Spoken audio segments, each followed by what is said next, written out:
Alrighty, now let's have a look at the second section, a little bit shorter this one, and this is a clean solo, kind of a prelude to all the overdriven antics that are about to come up a little later. So to start off here, we're largely based around everyone's favourite blues box at the 12th fret. And we're going to meet lots of this note, where 14th on the G, sliding up a fret. That's about it really. Let's see what order Steve chooses to put these notes together. First bar would be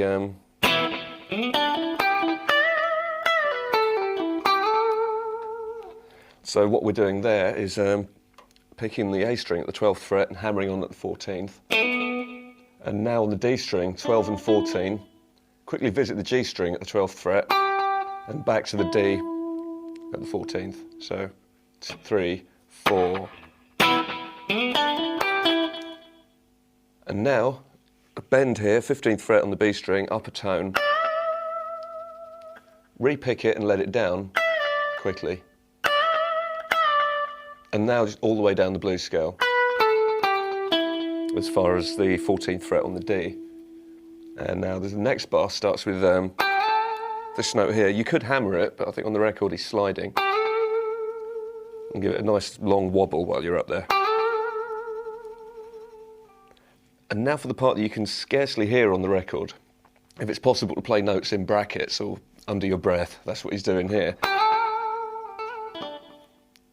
So what you do here, let that note ring for a while and then slide down there, hammer on at the 14th, bend up a bit, just one fret, down again, pull off, and now hammer on 14th fret on the D string and pull off. So you get as fast as you can, but also not drawing too much attention to those notes. So that pair of bars again would be.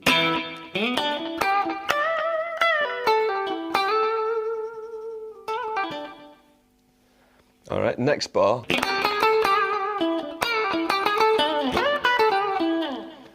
All right, so what we're doing there, we're filling in the gaps in between the so-called correct notes in the blues scale. So that's 12, 13, 14, and 12 again. Note that for the first note here, there's a little rake going on, so you just drag the pick across the lower strings, muting, possibly with your picking hand, possibly with that in conjunction with some fingers on your fretting hand.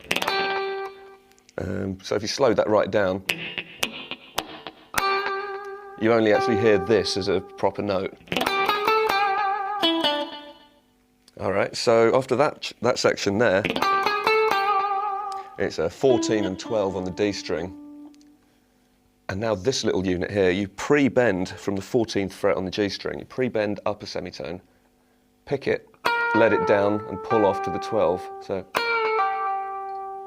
now there's a 14th fret on the D string, and back to that 12, 13, 14 combo on the G string.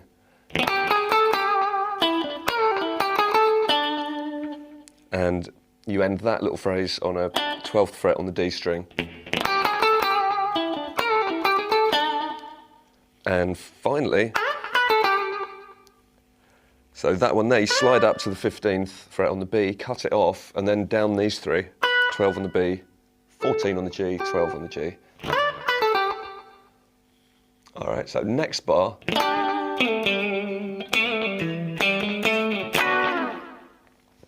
So for that, it's a first finger bar across the D, G and B strings. Trying to get something of a rake effect there, dragging the pick across the strings. And now you pick the 14th on the A, slide down a whole tone, and then pick the 10th fret on the A string. Okay, to round this bar off, you then go back to the 12th fret on the A string, but this time it's your third finger. Give it a nice convincing wobble. It's quite a wide vibrato here on the record. And then 10th on the A, 12 on the low E, and then 10, 11, 12 on the A again. Ending with another chordal stab, this time that's barring here at the 7th fret on the 3 high strings, and using your third finger to fret the 9th fret on the D string. So that pair of bars again, 3 and 4 and...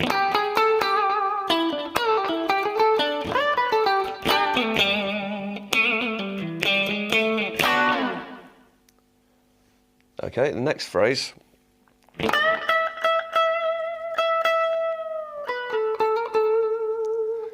So what we're doing here on beat 2 is bending this up, 15th fret on the B string, bend up a tone and then hold it there. Pick it 3 times, cutting it off. And the key there is to bring your pick back onto the string before you need to pick the next note. So you get 3 short ones and then one with a bit more vibrato, a bit more sustained. And then finally let it down. So the next bar would start with pull off to the 12th fret on the B and then 14th fret on the G string, repick it, slide up a fret, told you that note would crop up, and now back there to the 14th. So that pair of bars would sound like 3 and 4 and...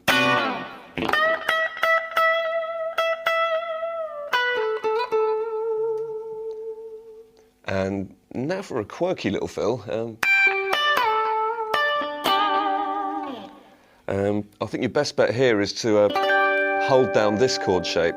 So you're barring the middle two strings with your index finger and the top 2 strings with your little finger, giving you that. And now what you do is pick the top E, the G, and then the B.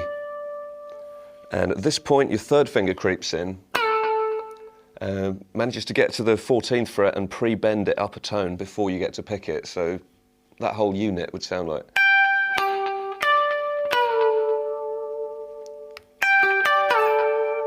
It's almost a country lick. To round that off, you then go 15th on the B, 12th on the D, and then the middle 2 barred at the 12th fret.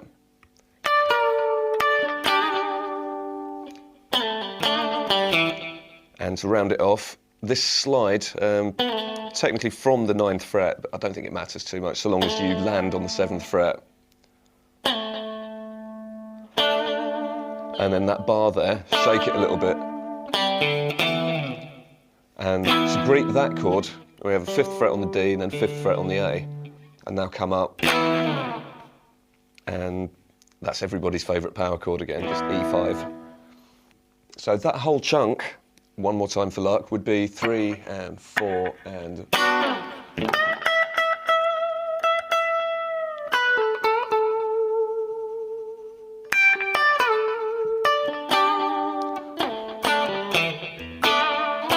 And now we have almost a riff, which cycles around a few times just before the distorted solo comes in. General idea is a...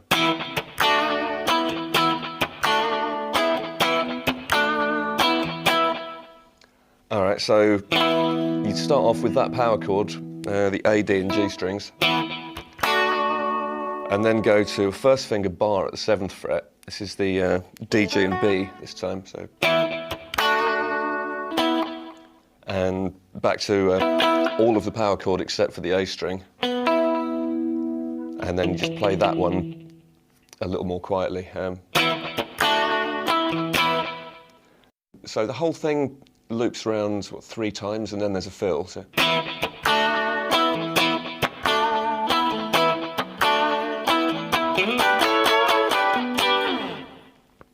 Alright, suppose we should deal with that fill. Sliding back up here, this should feel like familiar territory. It's the 12th fret blues box again. So you slide up to the 14th fret on the A string, and then you basically playing a 12th fret on the D, 14th fret on the D, but you kind of smudge your fingertips down so that you're catching the G string as well. And then re-pick the 14th fret, bend up, pick it again, not bent, down to the 12th fret, and then end on the A and D strings. So, and the last note, 1st finger again, middle 2 strings. Slide off. So with a little bit of the bar leading up to that, you'd have this.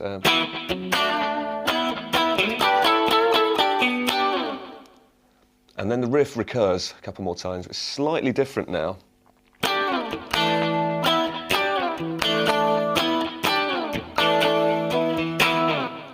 So the main difference there is instead of the first chord in each pattern is actually this now.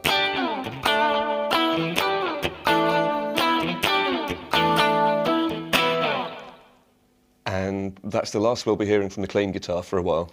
So for the next section, fire up your nastiest overdrive.